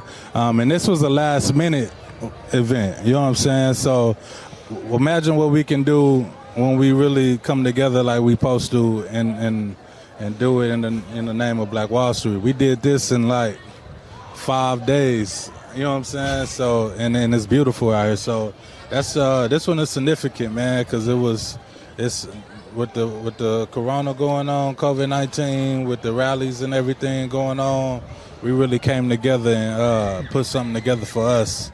and to commemorate our side of town. So it's beautiful. So for people who are interested in following the hip-hop scene in Tulsa, your music, and all of this culture, how can they get in touch with the culture here in Oklahoma online? It's so many places, but for one, if I'm going to say one, I would say World Culture Music, which is on Instagram, World Culture Music. That's I don't really want to spell it out right now, but World Culture Music on Instagram, and WCMTulsa.com, you know what I'm saying, is where you can get a hold of the culture. So yeah. Awesome. Thank you very much.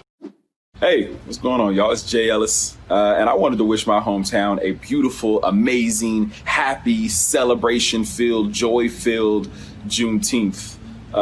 We all know there's a lot going on in the country right now, and Juneteenth is obviously, we know the historical significance of it, but we know that this is a time for us to look around this country, come together, celebrate, love each other, celebrate our ancestors and those who have fought for us while we continue to hit the streets and march for change and demand change. So I want to wish you guys a beautiful, beautiful, beautiful, beautiful, amazing, blessed Juneteenth right here at the Virtual Block Party. Sorry we can't be in person, but this is a good way to do it. So we're going to have fun, y'all. Stay tuned. And while we're doing it virtually, the first thing that I'm going to do is I'm going to give you my top 5 songs for the culture, y'all. That's right. These top 5 songs, at least my top 5 songs, are at every single Juneteenth. They at the cookout, they at the barbecue, they at weddings. Y'all already know. Here we go. All right, first up, I know y'all know this one. This is one of my favorites. Before I Let Go, Frankie Beverly and Maze. Everybody knows this. Y'all better not let go. Here we go. Right now, Frankie Beverly and Maze, Before I Let Go. Number 2 is none other than our Fresh Prince himself. This is DJ Jazzy Jeff and the Fresh Prince, y'all. It's summertime. What a beautiful time. Number 3, I'm gonna hit y'all with another cookout classic. It's Party by Beyonce, because we like to party. Hey, I can't sing, but y'all know what I'm talking about. Beyonce, Party. Number 4, this right here is a classic. I don't care where you at, and y'all know what I'm talking about because we all do it, every single one of us. Bad hips, bad knees, arthritis, young, old, it don't matter. It's the Cupid Shuffle, y'all. To the left, to the left, to the left. All right, last up, y'all know what it is, the Hometown Heroes. This is Outstanding by the Gap Band. Let's get it. Happy Juneteenth. See y'all next time.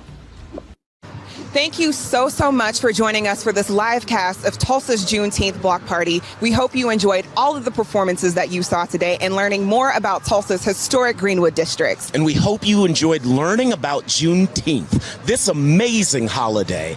And we hope that this has shown you why this should be a nationally recognized holiday that is celebrated across the U.S. Damien, is there anything you would like to leave our viewers with?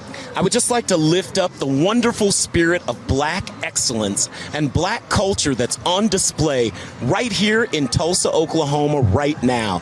Millions of Americans are waking up to the need for police reform in the United States and criminal justice reform and investments in Black entrepreneurs and the great excellence that we see on display here in Greenwood, Oklahoma. I hope that the legacy of Black Wall Street is something that we can carry across the nation and throughout the world. Ariel? I am just really excited that we are showing that the Black experience is not monolithic. Although we have a history of pain and trauma, we also have a history of innovation and creativity and excellence. And I'm really just excited to be able to share that with everybody today. I'm Ariel Davis. And I'm Damian Shade. We hope you have a great Juneteenth weekend.